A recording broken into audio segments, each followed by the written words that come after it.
Hello everybody, this is Bradley from RaceBeacon, and today, for the first time since the controversial end to the 2021 F1 season in Abu Dhabi, we have a high-ranking FIA official saying that Michael Masi could, in fact, lose his job. So, sit tight as we take a deeper dive into this story. So, first of all, if you don't quite fully understand what Michael Masi has done wrong exactly, then I would highly recommend you watch a video I made just a few days after the Abu Dhabi season finale that goes over the exact regulations that were broken and who gained and who lost out from it.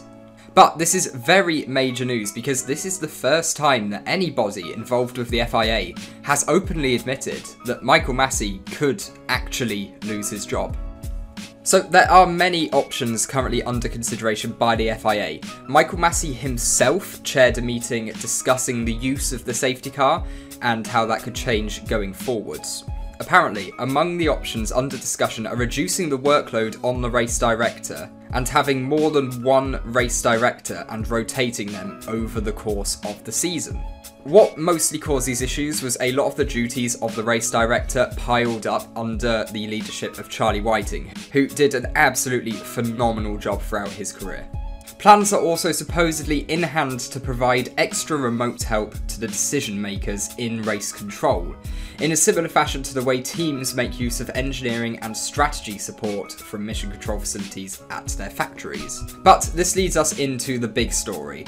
Peter Bayer, who had been the FIA's Secretary General for Sport since 2017, took on an extra role in December. That was the Executive Director of the Single-Seater Department, which is something we actually covered in a video earlier on this year.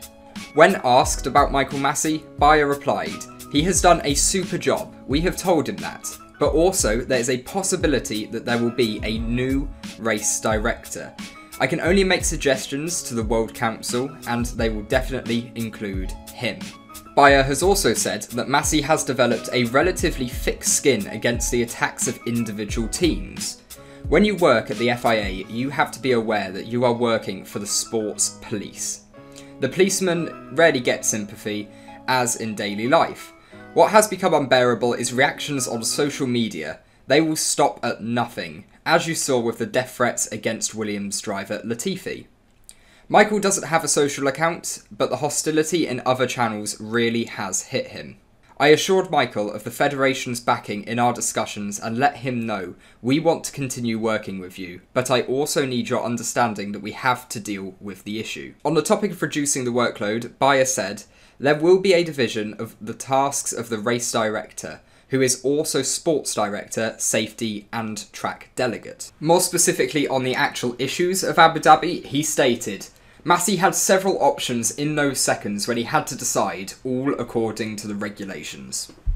Masi could have finished the race under safety car or aborted it, but Nicholas Latifi's accident would not have justified that. Or he could have done what he did." Bayer also alluded to some of the changes that are coming in the way of Formula 1. He confirmed that team principals will no longer be allowed to talk to the race director via radio during events, with that option reserved as it was in the past for team managers and sporting directors. He also gave a little bit more information on the state of the Abu Dhabi report that's going to be covering how the safety car was used and the events that unfolded during that race. Apparently, the inquiry will not be fast-tracked and the current schedule will remain. And as far as the quotes go, that's all we've got.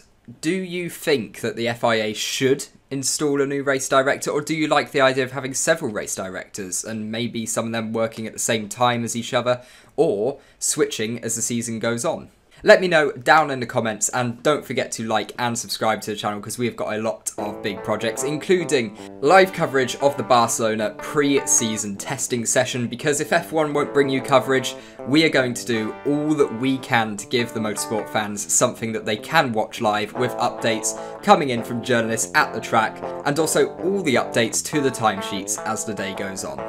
As well as it just being a great opportunity to have some Formula 1 chat as we look ahead to this new era of cars hitting the track. But in the meantime, I hope you'll have a great day, and goodbye.